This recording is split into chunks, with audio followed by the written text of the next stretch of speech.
Jacques Paul Migne was a French priest who published inexpensive and widely distributed editions of theological works, encyclopedias, and the texts of the Church Fathers, with the goal of providing a universal library for the Catholic priesthood. He was born at St. Flour, Cantal, and studied theology at Orléans. He was ordained in 1824 and placed in charge of the parish of Puiseaux, in the diocese of Orléans, where his uncompromisingly Catholic and royalist sympathies did not coincide with local patriotism and a new regime of the citizen king. In 1833, after falling out with his bishop over a pamphlet he had published, he went to Paris, and on the 3rd of November started a journal, l'univers religieux, which he intended to keep free of political influence.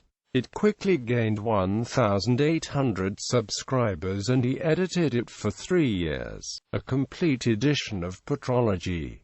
Migne believed in the power of the press and the value of information widely distributed. In 1836 he opened his great publishing house, Imprimerie Catholique, at Petit Montrouge, in Paris's outlying 14th arrondissement. He published numerous religious works in rapid succession meant for lesser clergy at prices that ensured wide circulation. The best known of these are Scripturiae Sacrae Cursus Completus, which assembled a wide repertory of commentaries on each of the books of the Bible, and theology Cursus, each of them in 28 vols 1840-5, Collection des auteurs sacrés, encyclopédie théologique. The three great series that have made his reputation were Patrologiae Cursus Completus, Latin series in 221 vols, Greek series, first published in Latin, then published with Greek text and Latin translation. Though scholars have always criticized them, these hastily edited, inexpensive, and widely distributed texts have only slowly been replaced during a century and a half with more critically edited modern editions. Though the cheap paper of the originals has made them fragile today, the scope of the Patrologia still makes it unique and valuable. When modern editions do not yet exist, it is a far more complete collection of patristic and later literature than anything that has appeared subsequently or is likely to. To create so much so quickly, Migne reprinted the best to latest earlier editions available to him. In the PG, the Latin translations were often made in the Renaissance before any Greek text had been printed, and so do not necessarily match the Greek text very accurately.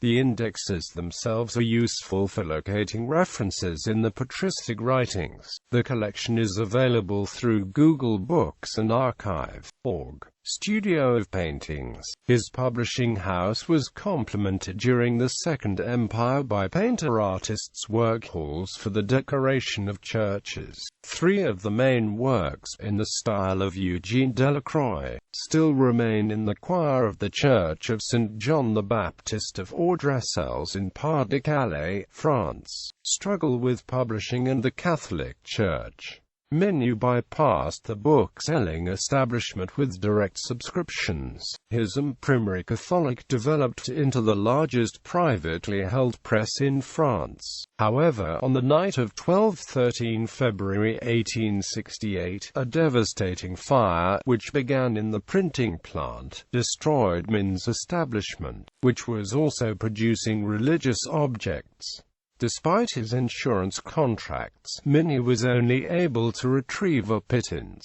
Shortly afterwards, Mgr Georges Darboy, Archbishop of Paris, forbade the continuance of the business and even suspended him from his priestly functions. The Franco-Prussian War of 1870 inflicted further losses. Then from the Curia of Pope Pius IX came a decree condemning the use of mass stipends to purchase books. which specifically called out Migne and his publications. Migne died without ever having regained his former prosperity, and his imprimerie catholique passed in 1876 into the hands of Garnier Frere. The Patrologia Latina and the Patrologia Graeca are among the great 19th-century contributions to the scholarship of patristics and the Middle Ages. Within the Roman Catholic Church, Migne's editions put many original texts for the first time into the hands of the priesthood.